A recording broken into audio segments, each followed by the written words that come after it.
Now, my friend, I'm sure you've heard this phrase before. I'm sure this has been said to you in your life by someone.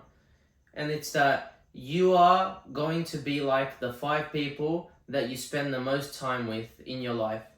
And it's very interesting how almost everyone agrees with that statement. Everyone you speak to says, yeah, that statement's probably true. Yet, you still have loser friends in your life. You still have friends who party, you still have friends who drink, you still have friends who go clubbing, you still have friends who chase women, you still have friends who go to degenerate raves and festivals and like to have fun. You're still friends with people who call you crazy and tell you to relax and tell you your dreams are too big.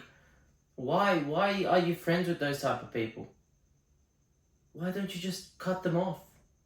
Your life will be much better and much easier if you just cut those people off. Now, I know that most of you young men are probably, I don't want to say scared, but I think most of you are scared to be alone. But what you have to realize is that the friends you are friends with now, who are doing all those things, are not going to help you get to where you want to get to in life. They're just not. That's the fact of the matter. You're not going to get to the places you want to go with those friends. With losers around you, how do you expect to reach the highest echelons of improvement and of masculine achievement? You can't go to the top with losers. Now, I know you're saying, how about I just put my friends on the self-improvement journey? Trust me, I've tried this while I was in high school. I wrote diet plans for people. I tried to help people get into the gym. I wrote training programs for people. No, nothing worked. And I realized that as I've gotten to, I don't want to say old because I'm only 21 years old, but as I've gotten further along in my self-improvement journey, I realized that you can't force anyone to go on this journey with you, and you sure can't make them keep up with you, because as you separate yourself from your friends, they're going to start to hate you and they're going to start to dislike you, and they're going to say, so you're not drinking tonight. So you're not partying tonight. You're too good for us. Here comes Milan. He probably ran 10 kilometers this morning. Here he comes. You think you're better than us. And you know how you solve those problems? You say, when they tell you stuff like that, you say, yes. And then you just walk away and you never speak to them again. It's as simple as that. It's a harsh reality. But what you have to understand is, even if you keep them around you, on this self-improvement journey, as you get better and better, you're going to separate yourself from them anyway, and you're going to never probably speak to these people again. So why not just cut them off now? They don't serve any purpose in your life. They don't help you get better. They're not on the self-improvement journey. They're not helping you succeed or get better as a human or as a man in any way. So what's the point of keeping them in your life? If you agree with me that you are going to be like the 5 people that you spend the most time with in your life, why do you still keep these losers in your life? Get rid of them. These losers mean nothing to you.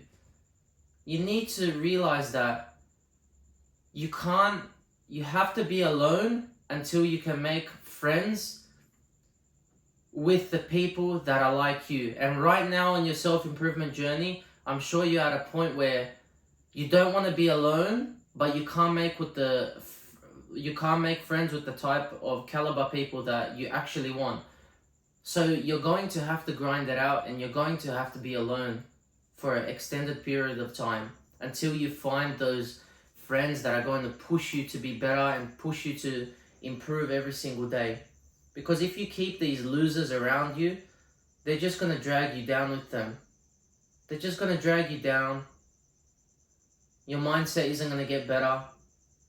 Nothing in your life will get better if you keep these losers around you. They serve you no purpose in your life.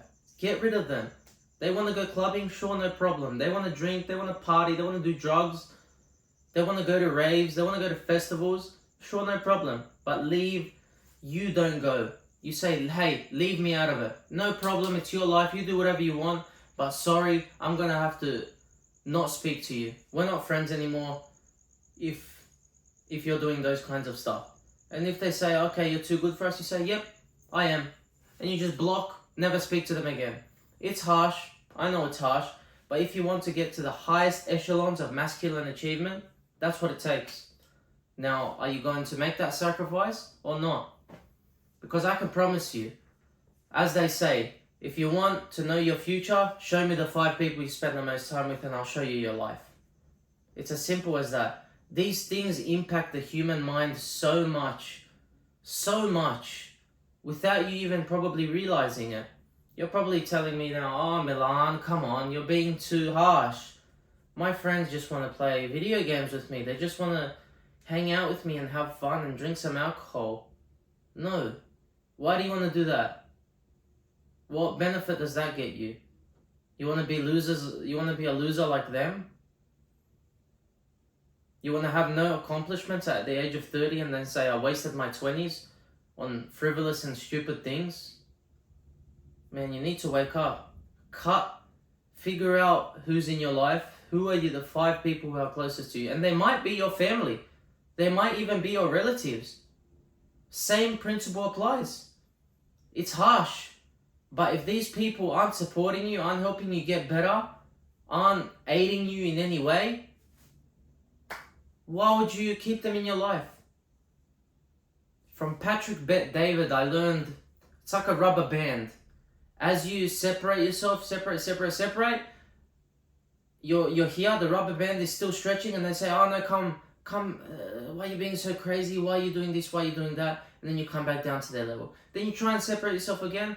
Oh, you're crazy again, you're doing it again, and then you separate. So in order for you to separate yourself from these people, you're going to need to pull, and unfortunately the rubber band is going to snap.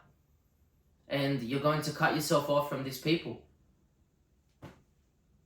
In my opinion, it's a small price to pay to achieve the extraordinary in life, but only you can decide if you're willing to pay that price.